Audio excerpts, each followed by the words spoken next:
What we measure is what we get. In policing, that's not just a saying, it's a warning. Because we measure activity instead of outcomes. We get motion without progress. I'm John Gabrielson, and this is the Blue Line Project. Welcome to the show. Today we're going to talk about police metrics and how we measure our police departments, how we measure our activity, and what we're doing on the street every day.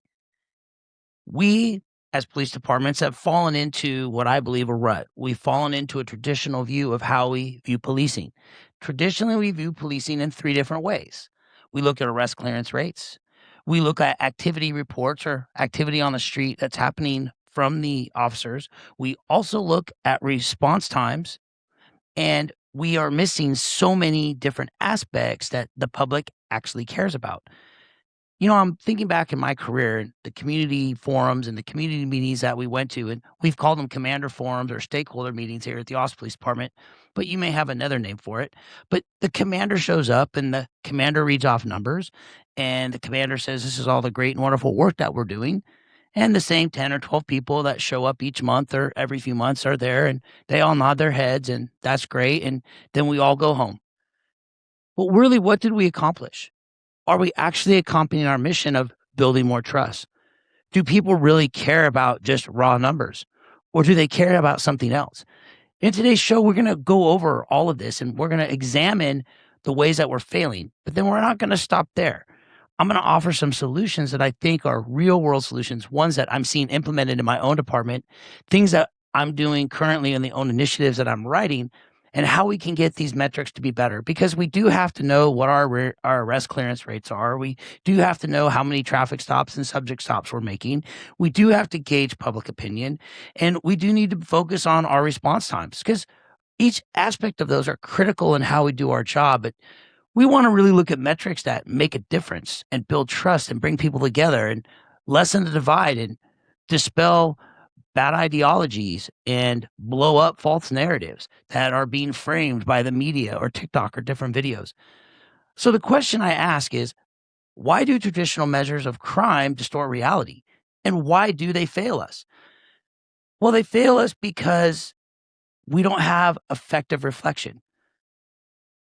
Our numbers don't look fair, and they can create biases. And there's 3-4 things that I want to talk about that really kind of crystallize this. And the first thing that I wrote down here is encouraging manipulation of gaming of crime statistics. Think about that.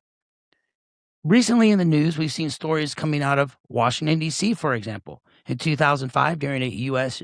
Senate hearing, people got on stand that worked with the Metropolitan Police Department there and testified under oath that they were actually changing case titles, downgrading cases, changing things to make the numbers look better, to make it look like crime wasn't so bad. Think about that for a moment. The pressure to have what looks like crime reduction, because they were looking at these numbers and they wanted to put out really a false narrative, they changed the metrics. That's a crying shame. That should never happen in American policing. And then you have what I call the CompStat problem. And this is where each commander shows up, or captain or whatever rank it is, that has an area of or span of control. And they show up with the chief and they have a meeting and they get up there and tell about all the great and wonderful things they're doing.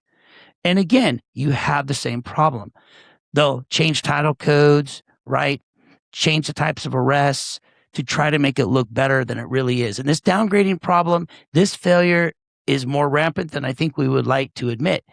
It was even so bad during the previous administration that major cities in the United States stopped reporting their crime stats to the Federal Bureau of Investigation. Who keeps it? The FBI keeps those stats. Well, if you're not reporting, let's say, the murder rate in Chicago or Memphis or Baltimore, well, what happens? Well, it appears that crime is going down. But what is the reality on the street? Crime's actually either increasing or getting worse or staying the same. So you're not really looking at a good metric. You're falsifying or putting out a false picture, a false pretense. This is actually really bad because at the end of the day, that creates mistrust in the community. And we want to build trust, not lose trust. And I wrote down another one, number 2, the overemphasis on arrest and enforcement leading to over-policing. without actually knowing, are we creating safer spaces? Are we actually changing the places of when people work and live? You see, metrics reward high arrest volumes. Clearance rates or better clearance rates or that pressure on detectives leads to not as tight cases, less prosecution, a greater chance that case is going to get kicked out. Studies show that it also boosts minor arrests. So what I mean by that is if you're putting an emphasis on arrest and enforcement only, your officers are going to go out and make more traffic stops. If I'm a sergeant or a lieutenant or a commander and I go to my patrol shift, hey, I need more arrests, you're going to get more arrests. But does that mean you're doing better policing? If you say, hey, I need more traffic stops, you're going to get more traffic stops. You're going to get more citations. Yeah, that might mean revenue to the city, but are you actually solving a traffic problem or a constant speeding concern? Or is there something else that you could do to address that problem, like traffic calming or some kind of other measure that is out there? So these are two things. It also comes down to what I call the broken window theory, or what is known as the broken window theory, which goes all the way back to what Rudy Giuliani did with William Bratton in New York back in the early 90s, right? They use predictive policing tools, they use stop and frisk, they use other measures to bring down crime. And they did bring down crime, and New Yorkers felt more safe. So I don't want to say that arrests and enforcement are bad, because they actually are. But the broken window theories had another component outside of just arrests. If you have a broken window, fix it, because that shows ownership. It's a very basic CPTED, or crime prevention through environmental principle, based on maintenance, right? If you maintain an area, then it stays nicer. People are less likely to commit crime in that area because you're creating a space for what we call in the CPTED world, legitimate activity or legitimate activity use. I wrote down another one. We fail to capture our actual problem-oriented or problem-solving methods when we use traditional metrics. How can we measure actual engagement? How can we measure community trust? And how can we measure our prevention programs? You see, the true problem-oriented policing faces, the reason it gets completely ignored is because for years we've looked at crime prevention. We've called it a crime prevention unit. But the problem is, how do you measure actual prevention? If I'm stopping crime from happening because I'm doing target hardening, or I'm implementing CPTED, or I'm changing the environment, how do I measure that? Right? So we need to be able to measure that and catch it. And traditional policing metrics, they fail to capture that. They really do. Clearance rates for homicide shootings right now in America, according to the latest statistics coming out of the FBI, are down overall, down quite a bit. But yet, people don't feel they have a good quality of life. Because the problem is, if crime rates go down, if clearance rates go up, if you're doing more traffic enforcement, yes, you're getting better numbers. But what is the investigative quality, and what is the actual victim satisfaction? Lower crime rates are good right now, but yet trust is eroding in America. So that leads to this question: why? Well, I would submit people don't care about numbers. They want to feel safe, which leads to two primary principles of Sir Robert Peel. You see, there's 9 Peelian principles that all current law enforcement since 1829 have been built on. So everything new is actually old. As the saying says, there's nothing new under the sun. Well, Peel's first principle was what?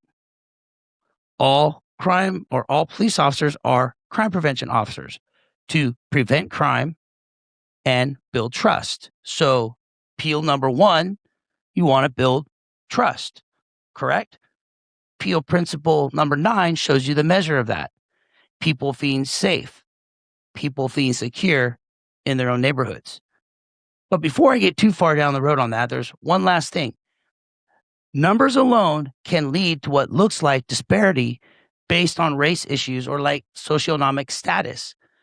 And unfortunately, we see this too often in policing, and we've seen it really in modern years, really since Michael Brown and the advent and rise of Black Lives Matter.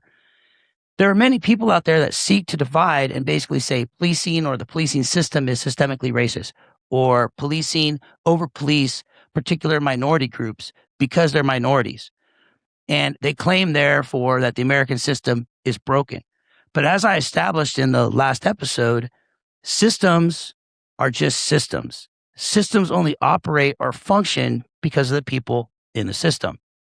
So if you're saying the system is racist, then you're ultimately saying that everybody in the system is therefore racist.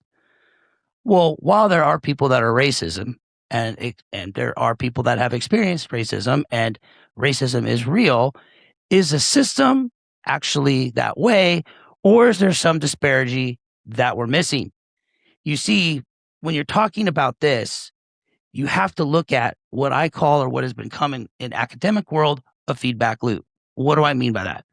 For example, if I have an area that has high crime and that area happens to be socioeconomic depressed, happens to be higher percentage of minorities, Black, Latinos, whatever, and I put more police officers in that community to deal with crime in my identified hotspots, that then leads to more encounters, more stops, and more arrests in those neighborhoods. Therefore, those people are being disproportionately affected. So I can then pull those numbers and say, you see, a neighborhood that has lower crime doesn't have as many officers or traffic stops and is primarily white, but all of the officers are over here making more arrests, so therefore that's racist. But actually, the benchmark is not that. The benchmark is that's where the crime is, so therefore that's where I put the officers. So that's where the disparity appears to come. So now what you're doing is you're taking population versus crime and victimization rates. So I believe there's 4 reasons in this loop why that happens. And the first one I just kind of mentioned, but police resources are allocated to where crime occurs. We just mentioned that. So when that happens, you get this feedback loop. How do you fix this? What's the solution? Well, in your reporting and in your statistics, you have to bring in exposure factors. So you have to then bring in other factors, not just who's being targeted, but the amount of 911 calls, the amount of re-victimization, the amount of other inequalities, social and economic. You have to explore those and bring those into your numbers. You can't just look at how many stops, how many arrests. So what I'm trying to say is you cannot prove just by the number of stops and arrests in any area that has both social economic and high crime. You can't prove bias by just looking at numbers, right? You can't use raw numbers. So you might have Blacks stop 2 more times than their population share, and then that's your headline or that's your framing of the story. But in reality, that's where a majority of the crime is happening. That's why there's more officers there. Where if the crime was happening in the other neighborhood, it would be the same rate. There would be a 2 times higher rate of that. So you're getting an incomplete picture without accounting for the where and why police are active. Another reason you get this disparity is you get higher crime rates in minority communities. Studies have shown that violent crime rates, rather than racial composition alone, drive policies or police presence and interactions. But you also have the social economic controls, poverty, education levels added into that. So when you're talking about these numbers, you have to link the 2 together. And there's a 2024 study that I'm looking at here out of the Brookings Institute, which studied data from over 100 U.S. cities, and they found no direct correlation between the higher percentage of Black residents and increased violent crime rates after accounting for the variables of income equality, food insecurity, and mental health access. So these factors of socioeconomics play a much bigger role in the disparity when you put it together with the policing. It becomes a primary driver. So the social economics is then intertwined. So the misconception then stems because people don't understand hotspot policing and they don't understand why the officers are there. But where does the failure land? Does the failure land with the police departments for not properly reporting it, for not properly looking at those metrics? Or does it lie with the media who frames a story to sell more clicks, to sell more advertising, to make more money, because it becomes clickbait, because they can produce prejudice. They can say, you see, police officers are prejudiced, and they can build in the narrative. You see, the framing is the critical thing to understand, because they already have a story. Then they can take your numbers to then frame that story up and tee it up for whatever it is they want to sell. So what should we shoot for? We should shoot for accurate numbers and then take into account socioeconomics and other factors, and then bring that into our reporting at our different meetings and if our different town halls, so that people truly understand this feedback loop that I'm talking about. So similarly, national crime data indicates that while Black males make up only about 13% of the U.S. population, right, they account for around 25% of all violent crimes. This is from the 2022 FBI data that I have here. But even if you adjust this justifies more police focus in the affected areas, leading to higher interaction rates. So you've got to justify why you're there. You can't just say that we're there. You have to justify it by saying, this is where the crime is happening. These are the stats that are showing it. These are the hotspots, and this is how we're addressing it. But guess what? There's one more X factor to that component. You can't just do more arrests. You just can't do more enforcement. You can't just have higher clearance rates and better response times. You actually have to bring in problem-oriented policing. You have to actually bring in a place investigation. You actually have to begin to change the place. You have to then become involved in the more social factors to build community and bring in a whole different mindset. This happened around the country. I look at what Chief Amada Tingus did, or Assistant Chief Amada Tingus did out in Los Angeles, of how she put together a strategic program into the projects, or the housing projects there in Los Angeles. And she integrated the officers into the community, because going back to Sir Robert Peel, he says police officers and community members are both equally members of the community. And once the public sees this as a part of the community, then you get better metrics, you get better cooperation. So we just have to understand how this works. So according to Roland's Flyers, this is another study on police use of force looking at the same thing. They showed that, again, there was actual no disparity in the use of force once you factored in the other factors. So in this study, they looked at the administrative data on stops, arrests, and use of force.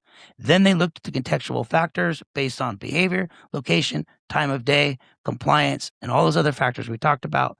And what they found is that, yes, at times, based on these numbers, Blacks and Hispanics faced a 60% higher rate initially. But once you put in the controls for context based on behavior and other disparities, for lethal force and shootings, there was no evidence of racial bias. Blacks then, once you factor in all factors, were 23.8% less likely to be shot than whites in the exact situation. They looked at multiple cities, but this number that I just mentioned, the study I'm looking at here in front of me, comes right out of Houston, Texas. So what I'm saying is you have to look at the contextual factors. You can't just look at raw numbers. Raw numbers will lie to you every day of the week. What is my conclusion? And what was the conclusion of this? They suggest that the lower of force stakes and higher cost shooting bias does not exist, but the disparities are based on exposure to police and exposure to police, and not on systematic racism within the city. And that exposure is because there's more officers where there's higher crime rates. There was another study that Heather McDonald did, an analysis for the Wall Street Journal. She wrote an op-ed in 2020 in her series from her book, The War on Cops. She argues and says, and I'll quote, "The myth of systematic police racism ignores crime data."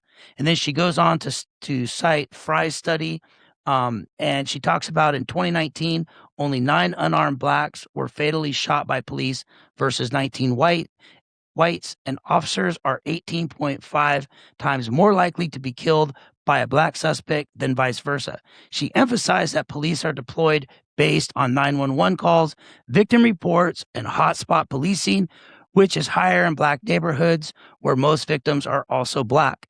So you have a higher Black victim rate, and you have a higher Black crime rate, leading therefore to more encounters, not targeting based on race, but rather where the crime is located. And again, I quote, the police go where people are most being victimized, and that is in Black neighborhoods. So I know many will probably disagree with this and probably blow up my comments with, you're a racist and you don't know what you're talking about. Unfortunately, the numbers speak for themselves. The research has been done, the evidence is in. The system is not broken, the system is not racist. We have a problem of broken families, we have a problem of many other things, and we need to bring back civility to our policing, to our communities. And we do that through building better communities. We do that through what I've come to know as second generation CEPTED, which Dr. Randy Atlas and Dr. Seville have written copious amounts of works and articles on, because you have to build social cohesion within every community. Right? Once you have social cohesion, you have to bring people together. You have to then build a culture, and then you have to generate the space to be able to produce and bring legitimate activity. Because when you bring people together, you reintroduce the virtues and values and responsibility and accountability and mentorship and all those other things into the dynamic with your policing. You then begin to change the metrics, and you can change. But what is the solution? What is the solution to the problem that we have? How do we do better? And where do we begin? I want to go back to where I was just a few minutes ago. I talked about Peel's principle number 1. And what is it again? I'll read it right here from my notes. The basic mission of the police is to prevent crime and disorder. The basic mission is to prevent crime and disorder. That's what the public expects out of their police. To that, I want to caveat this. We ask our police to do too much. That's going to be a whole nother episode later coming down the road. But the public then has an actual test of efficiency. And Sir Robert Peel actually showed us that and told us that in his 9 principles. What is that solution? He says this, and I'll quote, the test of police efficiency is the absence of crime and disorder, not the visible evidence of police action. These 2 principles alone expose what our mission is as police and how do we test efficiency.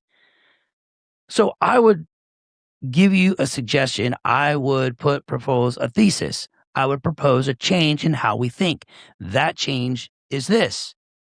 What if we measure our activity based on our efficiency and public trust? So we measure action equals effectiveness. Then we couple that with our activity, with our stop, and with our response times. So action equals effectiveness because we're taking action in our hotspots. Number 2, we should look at output, which equals better outcomes, which we could fit in clearance rates, community changes, and environmental changes. The goal in all of this, the goal should be to create trust within the communities. These metrics must reflect conditions. And I want to say that again. They have to reflect conditions. Conditions is everything. The public wants to live in a safe cities. You know, it's interesting. They went out and did studies within Black communities during Black Lives Matter when there were people running around for defunding and eliminating police. And it was very interesting that many of the members of these lower social economic and minority communities, and specifically Black communities, wanted more police, wanted more enforcement of law, wanted the bad guys off the street, wanted improvement of their socioeconomic status. What does that tell us? That tells us that people long to feel safe in their communities, which is a natural law principle, which is something we talk about all about at the Crime Reduction Institute. People have 3 things that they desire. They want to live a good life. They want to be able to pursue happiness, and they want to do it being free. To be free means they have to feel safe, which means our test of efficiency then as police departments is how do the people actually feel? So if this is our goal, what is the better framework? How do we put this together? Well, like I said in the show, we don't only talk about problems, but we have solutions. So I'm going to bring the receipts. I'm going to bring the solutions. I'm going to bring to you a model that I believe you can use. This is a model that we're starting to use at the Austin Police Department that I've been using now for at least the last 5 years in my initiatives and how we measure them. And it's something that I teach in our classes at the Crime Reduction Institute, specifically in Crime Prevention 2, which we called Advanced Crime Prevention and Problem-Oriented Policing. In that class, we specifically talk about how to build these metrics out. And we even now, I'm teaching a class in a couple weeks here in Texas on this, and I've got a bunch of crime analysts in the class because it is important for the crime analysts to understand this just as much as it is important for chiefs and commanders and captains and lieutenants and sergeants and the line officer to understand it as well. So what is the better framework? Number one, and I put in like my notes here, prevention and harm reduction metrics matter. Prevention and harm reduction metrics matter. So what is our shift? Our shift should be from how many crimes did we respond to, which is the normal metric, shift to what harm did we prevent or reduce? Do you remember last week we introduced the HYPE model and we talked about being harm focused? That's the H of HYPE. So I would submit to you that if we shift to what harm did we prevent, then we're going to have more solid metrics. We're going to pick up on what the community feels and wants. So what does this look like? How do we use these stats and the figures to do this?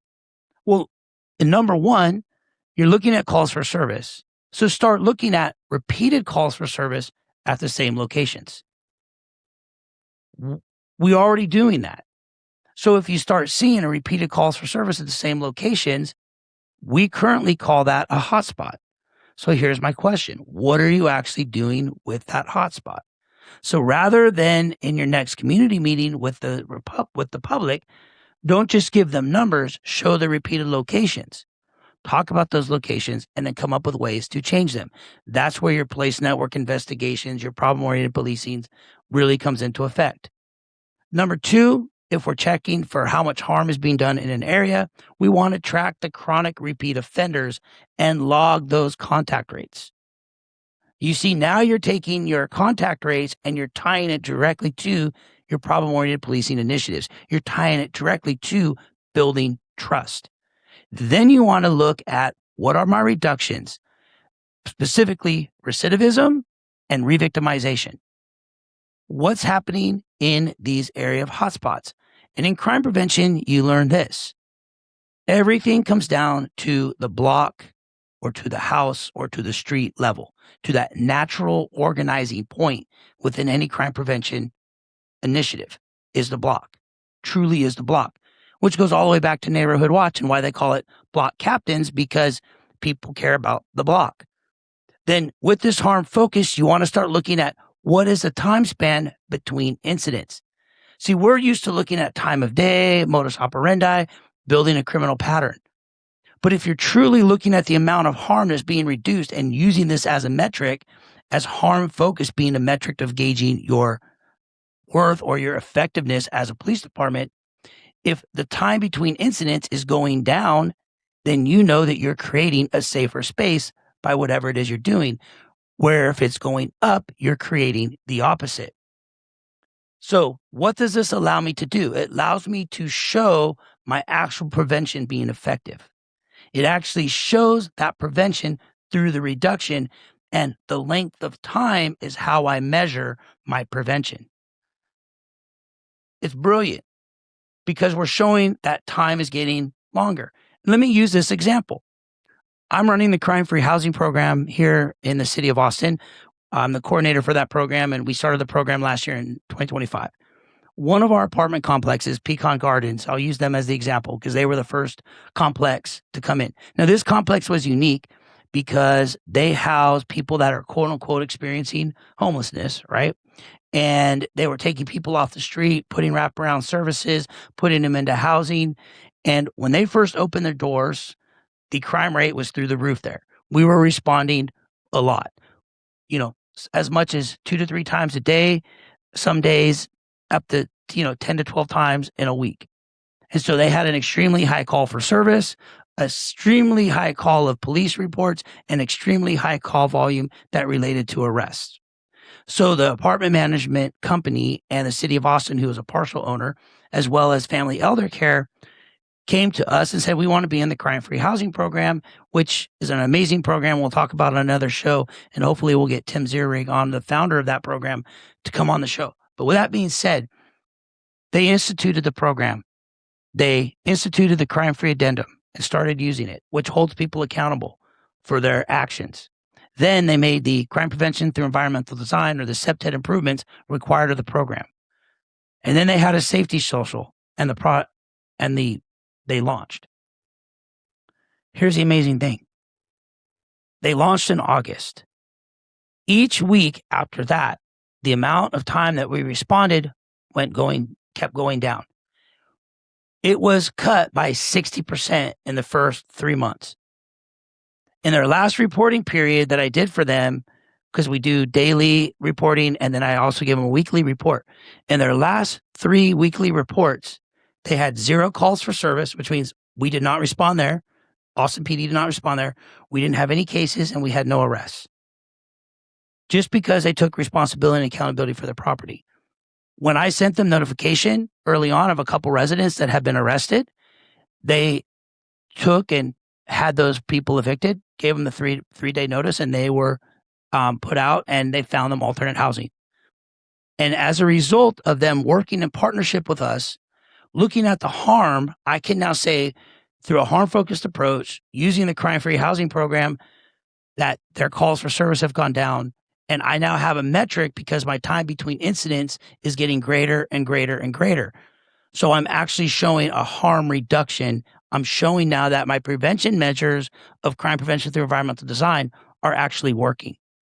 That's what this means. So again, as a department, instead of just measuring numbers, you're now actually measuring harm reduction. And number 2, measure trust and build legitimacy. This will tie directly into the absence of crime disorder, going right back to Sir Robert Peel. So what's the shift? You want to shift from how many contacts did we make to how were those contacts experienced by the public?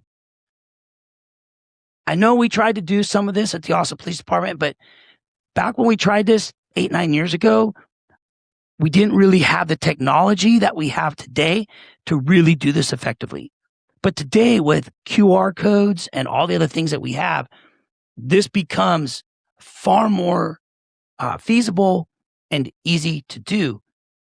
So you might be asking, how do I measure this? Well, I like to talk about in our classes that surveys are all the rage, right? You go to a restaurant, you check out, you pay your bill, they circle and say, hey, you'll get a discount or you'll get this if you take our survey, right? Or if you're doing the digital checkout, our survey. Or if you buy something online, take our survey. How did you experience? We in policing do customer service, very similar to the private sector and the business world. So if businesses do it all the time to measure their output and how their service is being received through experience, why don't we do the same thing? So, for example, let's say you have a traffic stop and you issue a citation. And when the officer walks back up, a part of their 7-step approach, okay, you're receiving a citation today for speeding. Here's how you take care of it. 1 of 3 ways. You go through the whole mantra. Then at the very end, hey, there's a QR code here on the ticket. Circle the QR code. Say, hey, we just want you to take a quick survey of how your experiences was and tell us how we can do better and drive safe and go back to your patrol car. You're now giving that person the opportunity to say how they experience that traffic stop. What a huge metric. How is that a game changer? So now you're not only measuring the traffic stop, you're measuring how professional the officer was. You're measuring every other metric that you're missing in your traditional metrics that you look at through policing. So you're getting the experience. You're also setting up procedural justice because you're giving that a person a voice in that traffic stop. And then to take that one step further, you then want to start looking at your trends of complaints or how those complaints come in. So your officer's going to get complained on. Everybody does. But how often have you stepped back and looked at the trends, the type of complaints, and looked at it from a customer service standpoint? Not just, oh, this is a bogus complaint or this is a good complaint or how are we going to discipline this officer or whatever.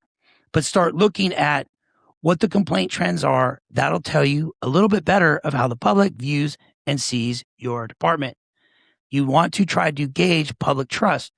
When you have community meetings, another way to do this is every community meeting, have a QR code, have them scan it. Hey, how are we doing as a police department? What can we do better? These are all the metrics that you can be taking. In the crime-free housing program, I have a phase 1 training coming up on February 18th. I'm going to have all department managers take a little QR code survey about how the Austin Police Department is doing, asking several questions to then draw in quality of life issues and find out where the sentiment of that public is or those apartment managers are within their given communities. So that is the shift. The shift is we want people to have a good experience and we want to get that experience, whether it's good or bad, in the contacts and the things that we're doing out on the street. Remember, trust is not measured by praise. I want to say that again. Trust is not measured by praise. It is measured by continued cooperation under stress and willingness to report to 911. That is the measure. It's not praise, but it's how willing people are to report those calls to us and report crime. Number 3 in this framework that we've set up is evaluate your problem solving efforts and then evaluate their effectiveness.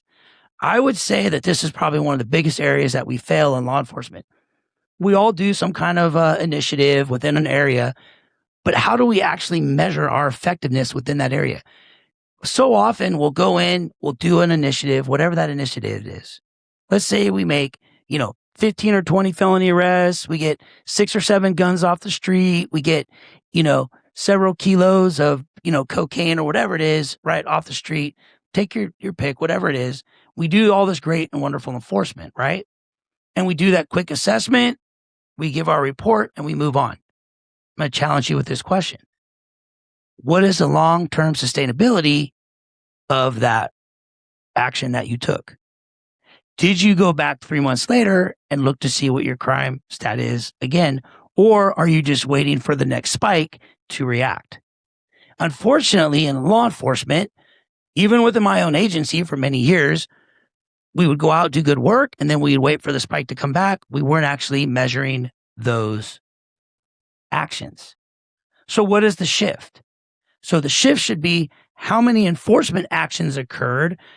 The shift should move away from how much did I get in dope and guns and felony arrests, should shift to did the problem stop occurring? So you're shifting away from action to long-term sustainability. What am I doing and how is this actually sustaining? What have I done to bring sustainability to this situation? And there's a saying that I've heard, and I'm just repeating this from somebody else, but to have sustainability, you have to sustain. And the way you do that is through good measures and by measuring what works and what doesn't. So how do you measure this? Well, you look at your calls of service, you look at repeating calls at specific addresses, apartment complexes, and you don't look in broad strokes. Again, everything comes back down to the block. Really, it comes down to the house on that block and the person living in that house. So you also want to look at long-standing citizen complaints because that'll also give you a gauge of what's going on within that community and how you're doing. When you start looking at this metric, the way I'm telling you of the problems not occurring, now you're beginning to focus on sustainability.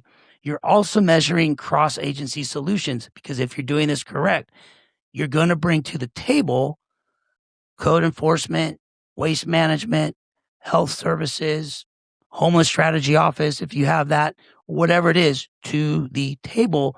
Because one of the things I've been learning is that if you truly want to change a place, you have to have a cross-agency framework. We call it at the Austin Police Department, Place Network Investigations. Dr. Tamara Harold has brought that to our agency, and Chief Davis is a proponent of it. And I am seeing the changes already. In our unit, my partner and I were already doing many of these things for the last 5 years. And now we're just taking it to a whole new level. We have used it to bring crime down, stop auto theft rings. So many other things have come from this. So I'm not just here sitting behind a microphone giving you theory, y'all. I've actually lived this out. I've done it in my own initiatives, and our initiatives only get better and more effective as we do this better. And the little secret is that we don't want to let out of the room. When we start measuring things correctly and we start putting in initiatives that actually work and reduce crime, and we start getting sustainability, and the distance between 911 calls gets greater and greater and greater, and people's complaints get less and less and less because trust begins to build, guess what happens? Crime naturally goes down and we see those reductions. We then understand that implementing true problem-oriented policing then changes the entire focus of what we're doing. And I want to give you a case study out of Las Vegas that this actually happened. And this is from a Police One article that I found, and I found many articles, and I read a bunch of things on success stories out of many jurisdictions around the country. But I didn't want to just look at Austin, Texas, where I'm a police officer. I wanted to go outside of that. So I wanted to look at this. And right here, I have the story in my hand. And in Las Vegas, you're all probably familiar with Fremont Street, right? It's growing again. It's in the older part of Las Vegas, and they're revitalizing it and trying to bring it back. Unfortunately, in that revitalization, they realized that they still had quite a bit of crime in and around that area, and they were plagued with it. So they put together a team with the Las Vegas Marshal Police Office, which was handling crime in that area, coupled with support from the Las Vegas Metropolitan Police Department. And they brought several tools to the table. And here in the article, it says they brought forth order out of enforcing city ordinances. They worked closely with the city attorney's office. They also had the support of the sheriff's department, Metropolitan Police Department. So they wanted to bring quality of life issues. They wanted to make quality arrests and ensure prosecution, because in the pillars of policing, or in the 4 pillars of policing, one of those is the judicial system and prosecution. And they didn't want things to be punitive. They wanted to be long-term and sustainable based on good evidence. And they wanted to reduce the amount of repeat infractions, which earlier I mentioned as one of the measures that we want to truly measure. They brought in canine units, cardiac units, and things like this. What was the key to the Fremont Street success? The key to the success, and it was a success, and I'll get to those numbers here in a minute. The key to the success was the stakeholders and business and district leaders being involved. In Austin, at the Domain, which is a big residential, entertainment, food, almost like a mini downtown in North Austin, I did the same thing. I formed a stakeholder group. I brought people together to talk about real solutions of what we could do to solve issues facing them. Well, they did the same thing here.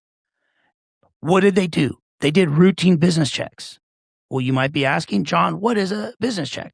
Well, a business check is simply a patrol officer or a police officer going in and talking to the owner, taking a quality of life survey, asking them what's going on in the community, building a relationship, getting to know who they are, asking some personal questions, and building a relationship.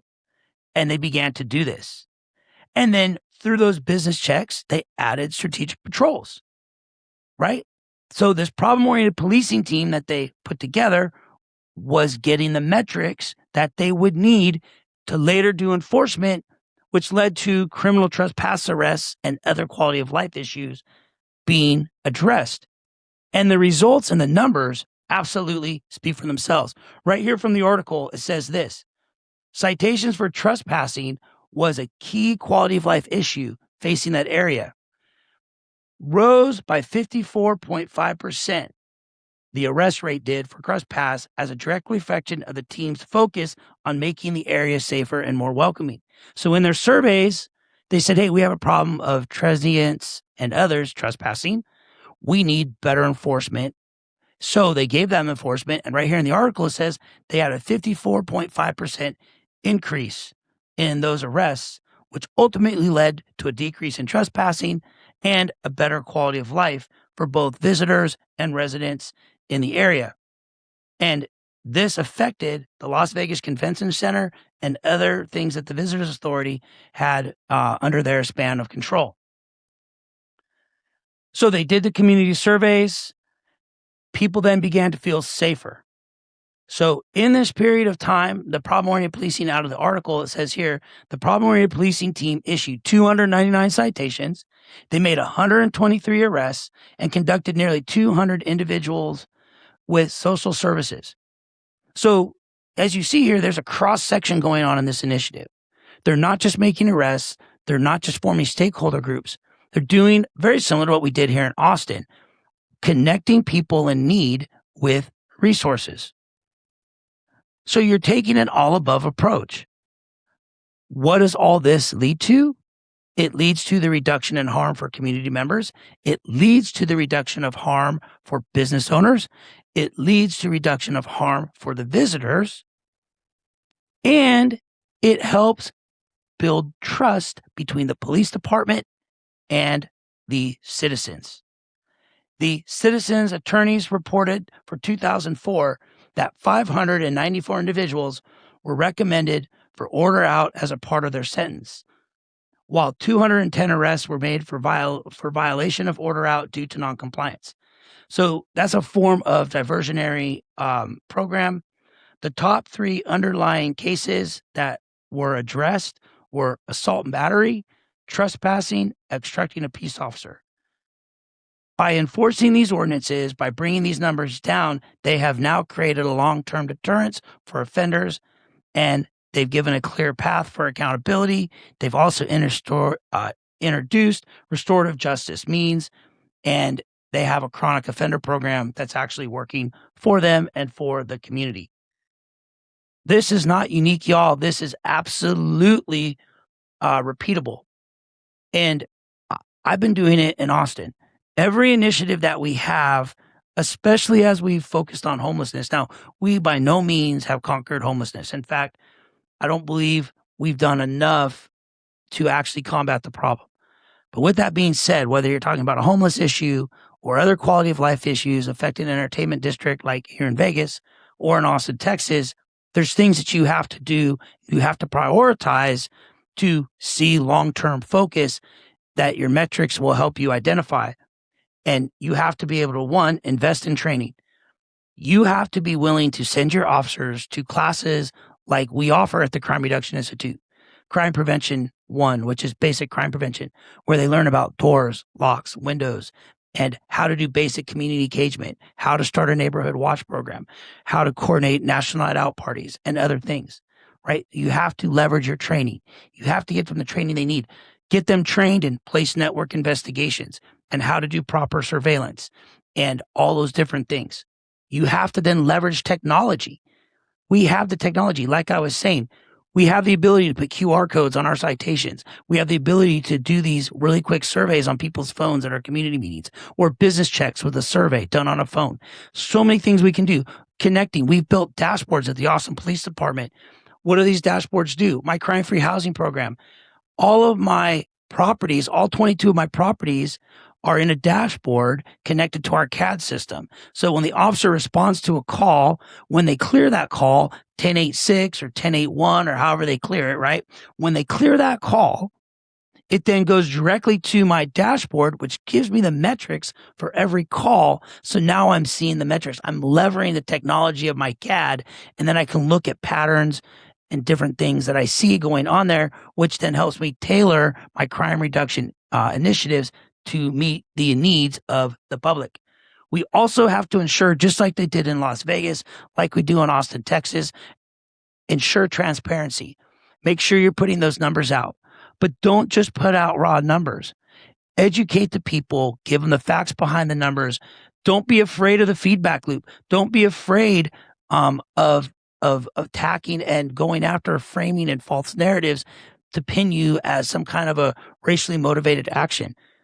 Rely on the numbers and what you're doing, being harm focused, intelligence led, problem oriented, always looking at the evidence to be evidence based. According to the article, as I close out right here on this segment, violent crimes were down in the Fremont area 37% overall. Enforcement activity was up 80.4%. Public confidence rose and equal to what the drops were in crime rates and enforcement. At the end of the day, these results speak for themselves. What is a test of efficiency here? The test of efficiency, y'all, is not the arrest rates or the reductions in crime. People feel safer. Therefore, this was effective. That's your efficiency test. That's what we learned from this, right? That's what we want to measure. A couple more that I want to go through. Another thing that we need to measure is officers' decision metrics. You might say, John, what in the world are you talking about? How do we measure officers' decisions? Well, I believe that this is a quiet revolutionary endeavor that we can undertake. So, what is the shift in focus? Each one of these we've talked about a shift from and a shift to. So, what is this shift from here? Did the officer follow the policy? That's the primary focus that we go with all the time. Did the officer follow policy? We become policy driven. Now, policies are very important, but policies are not the end to be all. Policies are a guideline for officers to follow. When I was in the police academy, we talked about common sense and good judgment. How did I measure an officer? Common sense and good judgment. The officer had good common sense, they used good judgment, and they followed policy. It's a combination of those things. We should shift to, was the decision reasonable, proportional, and effective? I'm going to say that again. Was the decision reasonable, proportional, and effective? That's really the question. Because at the end of the day, if you got the correct outcome and it was reasonable and proportional and it followed policy fairly closely, then we should measure that as a success. So let's talk about a use of force example. In a use of force, we generally look, was policy followed? Did they do good de-escalation techniques? Could they have done things differently? Did they force a situation? Was their action reasonably objective? These are all the questions that we would normally ask. And I think we should still ask those questions because they are very fair. But let me add something. What if we shift the focus more to judgment coupled with the officer's reasoning? So now we're not just looking at, was this reasonably objective, right? Did they follow policy? But what was the officer's reasoning? And how good was that reasoning under pressure? So now you're not just looking for compliance with policy and law, but you're getting to more of a, what was the officer thinking at the moment? Why did he make this decision? And what was the reasoning behind that decision? This comes from better after action reviews, better questions being asked to get into the officer's reasoning, not just why he did what he did, but really breaking that why down to really find out the reasoning behind the why. Because in these use of force situations, especially deadly force where you have to take a life or seriously injure somebody and you pull your firearm or whatever and you fire rounds, why did they do this and what was the reasoning behind it? If you can find that metric, you will have a better understanding and a better explanation of what actually happened. In other words, when you're looking at an officer's decision-making process, from use of force to traffic stops to how they handle calls, you're really getting to their professionalism.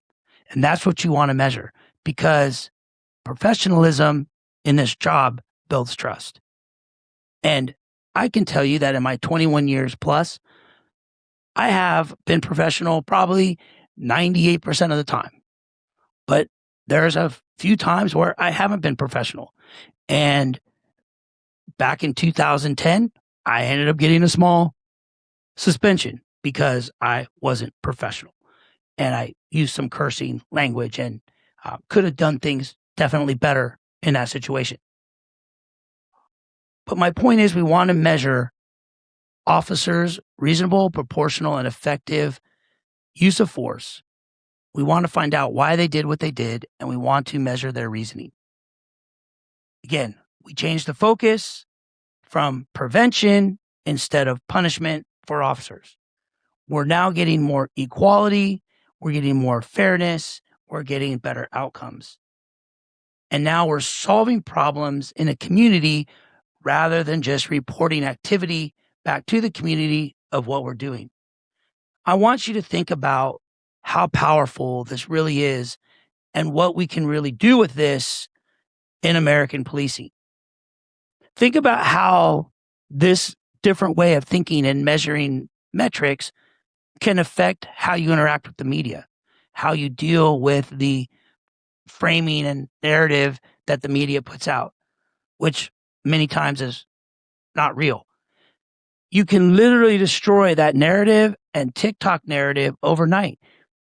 I'm going to have another episode and I'm going to bring on a really great guest to talk about youth and how TikTok is truly affecting youth and the way they see American policing and how we're losing trust with the youth because of TikTok. We want to look at that more closely, but if we start implementing better metrics and start getting into better reasoning, learning how to do things in a better way, better communicate with the public, we can then destroy these false narratives. Why do we exist at police departments? What are we here to do? We exist, number one, to create safety. We exist to create safety. We do not exist to create statistics. But unfortunately, with CompStat and our current measuring arrest rates, response times, and clearance rates, we're looking at statistics. We're not really looking at safety. We want to measure safety, and that's the measure of success. Sir Robert Peel said it best, that if the police feel safe, then that means you are being efficient as a police department. Once you do this, you're now aligning with the trust pyramid. Trust is foundational. Once you have trust built within the community and that trust is fostering with everybody, you build relationships. As you build relationships, you get better communication. You open up those lines, right? I'm seeing it in the crime-free housing program now. As I open up these lines of communication between managers and police departments, it's amazing the power that we have together, the power the landlords and the management is able to take back, and the trust that they put in the police department because we're sharing information freely back and forth. How many times over my career did I see police officers go to apartment complexes or apartment communities and the manager would come out, hey, what's going on? Basically give them talk to the hand or you don't need to know. Why would we do that? That person's your ally. If we give them good information and help them build better community, we build stronger communities together. And when you do that in the trust pyramid, you get to a higher level. Now you're getting greater flexibility because now the community is engaged with you. And that's the key. Crime reduction, community engagement. How do they have in common? You do community engagement to reduce crime. Community engagement has one purpose, crime reduction. And when you do that, we get greater success across the board. So we want to measure our harm and we want to be harm focused. We want to take these things that we talked about and actually implement it. So what are you going to do with this tomorrow after you hear this podcast? You're going to let it go one ear and out the other and say that was a great show? Here at CRI and in this podcast, the Blue Line Project, I want us to become people of action. I believe in taking action. You know, I heard it once said in a YouTube video that I show in Crime Prevention 1 to our officers.